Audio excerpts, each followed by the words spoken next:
السلام عليكم، كي دايرين؟ لاباس عليكم؟ كي دايرين خوتي وخواتاتي؟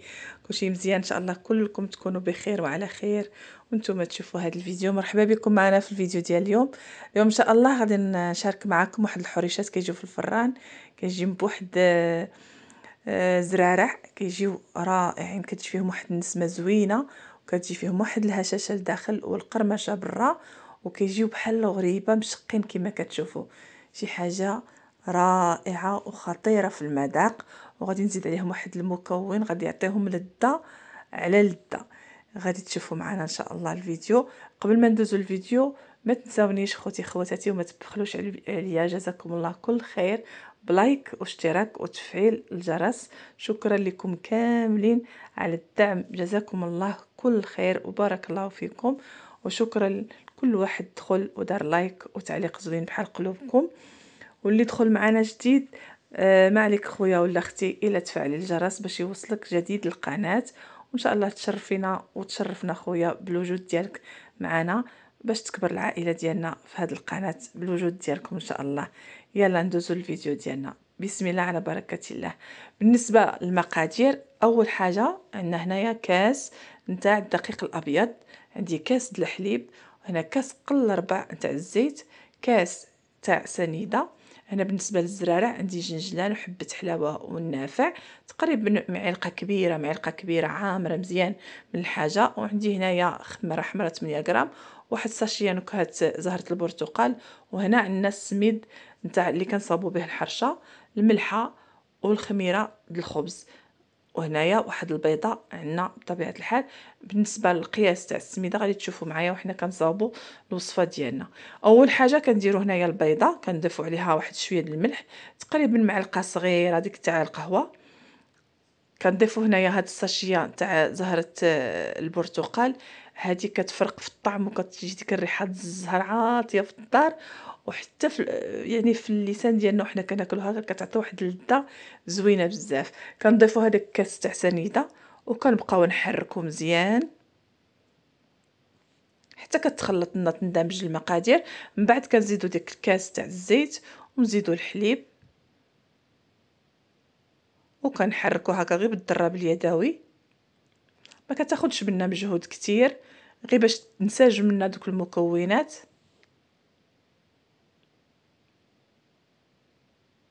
هنايا كنضيف الزرارع،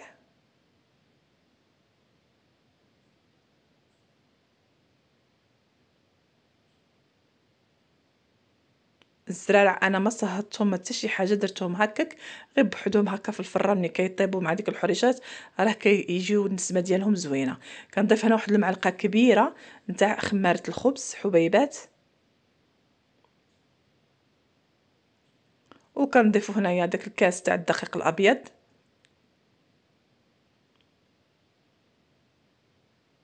كنضيفوا هنا السميده بالتدريج، انا هنايا عندي السميده 500 غرام وغادي نضيفوها بالتدريج وغادي تشوفوا معنا شحال خدات لنا.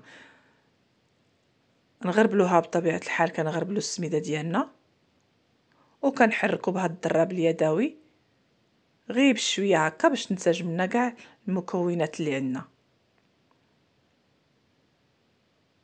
هاد الحريشات راه كتوجدوهم في اسرع وقت، كيتوجدوا بسرعه، يعني حتى الا جاو عندكم الضياف راه هما داخلين نتوما كديروا براداتي وانتم كتوجدوهم دغيا كيوجدوا. كنضيفوا هنايا ديك السميده كما قلت لكم الدفعه الثانيه، وحنا كنخلطوا. غادي نضيف هنا واحد الخماره نتاع الحلويات بوزن 8 غرام او بيكين باودر، وكنخلطوا هكا دائما. في هذه المرحله غادي يبقى يتقل لينا شويه الخليط. هنايا غادي نحيدوا الضراب في هذه المرحله وغادي نستعملوا اليد ديالنا. هنايا كما كتشوفوا الخليط ما كنزربوش بالسميده، كنضيفوها غير بالتدريج باش ما نقصحوش الخليط ديالنا. هذا الخليط خصو يجي مرخوف، خصو يجي هكا كما راكم تشوفوا. غادي نضيف انا غير بشويه شويه، مازال ما وصلتش للقوام اللي بغيت.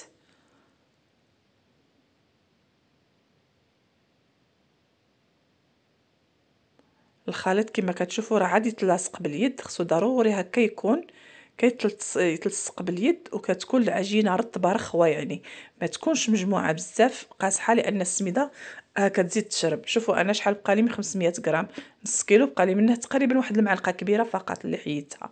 صافي غنخليوها ترتاح غير واحد من 5 حتى ل 10 دقائق، غير باش تشرب لنا واحد شويه، ما نخليوهاش تشرب اكثر من القياس، باش ملي نجيو نكوروها كتسهل لينا في التكوير، ما كتكونش قاصحه، كتكون لابد تكون طريه، باش هكا كيجيو هاد الحريشات هشاش من الداخل وكيجيو لنا مقربشين من برا. كما كتشوفوا العجينه تشربات شويه ولكن باقيه عاد رطبه. هنايا هذا هو القوام اللي بغيت. هنا غادي ناخذ شويه السميد الحرشه اللي درنا به، وغادي نخلطو مع الكوك باش نفند فيه هاد الكويرات. صافي غادي نبقى ناخذ الكرات هنا، ما خصهمش يكونوا كبار بزاف وما خصهمش يكونوا صغار. كما تعرفوا هاد الحرشه ديال الفران خصها تكون شويه عاطيه للعين، كنديرها شويه كبيبره ولكن ماشي بزاف عاوتاني. كنمرمدوها مزيان في داك الخليط نتاع الكوك ونتاع السميده، وكنكوروها كنضغطوا عليها غير واحد شويه من الفوق وكنحطوها في البلاطو، نحطوها بطبيعه الحال في اللاطه تاع الفران. دائما داك الخليط تاع السميده والكوك كناخذوه ما بين يدينا وحنا كنكورو باش كيلصق معاها مزيان. الا شفتوا السميده نشفات لكم في هذه المرحله وكانت يدكم شويه ثقيله، تقدروا ديروا شويه الحليب تزيدوه باش ترخفوا شويه العجينه. والا بحال هكا ما بغاتش تكور لكم في يديكم، تقدروا تغطسوا يديكم هكا في شويه د الماء وتهزوا الكويرات باش تسهل عليكم التكوير ديالها. صافي هنا من بعد ما كملتهم غنصاوبهم هنايا في هاد اللاطه عفوا سدفتهم فيها.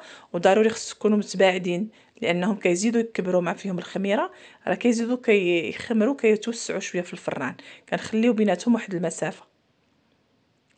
انا بقات لي واحد الوحيده تما زيدتها هكا في الطرف. صافي هنايا غادي ندخلهم للفران، دخلتهم للفران على 180 درجه، شعلت عليهم من الفوق حتى تشقوا، ومن بعد شعلت عليهم من التحت، او تشعلوا عليهم خطره وحده من الفوق للتحت كما درت انايا.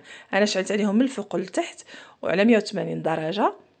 منين طابوا لي شت لتحت سبق طابوا شويه، صافي طفيت لتحت خليتهم يكملوا الطياب الفوق. صافي وهذا هو ولا هادو هما الحريشات اللي تحصلنا عليهم، مشقين محمرين رائعين بدوك الزرارع. وبالنسبه للكوك اللي فندناه فيها وديك الساشيه الزهر كتجي واحد النسمه فيهم يا سلام رائعه. غتجربوهم ان شاء الله تردوا عليا الخبار. جاو تبارك الله رائعين مشقين كيجيو بحال شي غريبه. نتمنى ان شاء الله يعجبكم الفيديو، ومع السلامه، نتلاقاو ان شاء الله في فيديو قادم بحول الله.